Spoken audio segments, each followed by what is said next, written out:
एक किसी यति की रेखा है, जिसका है इतना तेज बड़ा।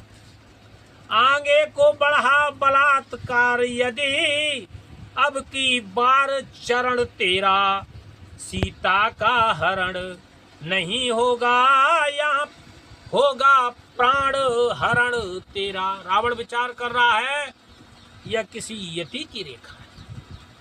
देखिए यहाँ बताना बहुत जरूरी है, यति उसको कहते हैं जो इंद्रियों को जीत लेता है, जिसकी इंद्रियां उसके कहे में रहती हैं उसको यति कहते हैं। यह गृहस्थी से दूर रहता है, प्रवेश भी कर सकता है, इसको यति बोलते हैं। ऐसी स्त्री होती है उसको सती बोलते हैं। यह इंद्रियातीत थे, इसलिए इनकी तपस्या के कारण रावण प्रवेश नहीं करता है। रावण चारों वेदों का ज्ञाता है। रावण मामूली नहीं है, कोई रावण छोटा मोटा विद्वान नहीं है। रावण चारों वेदों को जानता है, इसलिए तत्काल पहचान गया कि किसी यति का तेज है ये, और वो आगे कदम नहीं बढ़ा रहा है और वाक्यों को बदल देता है। क्या कहता है?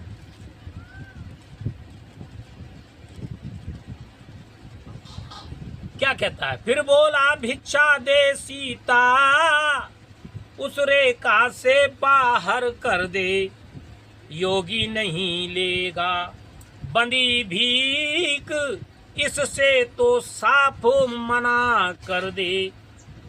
ऐसा कह करके जब रावण चलने के हित तैयार हुआ, सीता के उर में गृहस्थ धर्म का उसी समय संचार हुआ।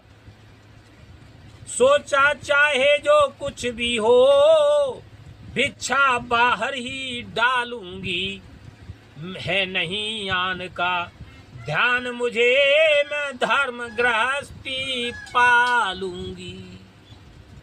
अब सीता जी सोच रही हैं कि मुझे तो अब रेखा से बाहर ही जाना है, चाहे कुछ भी हो। यह गृहस्थी का धर्म है कि यहाँ से भूखा नहीं जाना चाहिए। देवता का अतिथि देवो भव। अतिथि कौन होता है? देवता के समान होता है। अतिथि देवो भव अर्थात यह देवता के समान होता है, तो मुझे बहुत पाप लगेगा।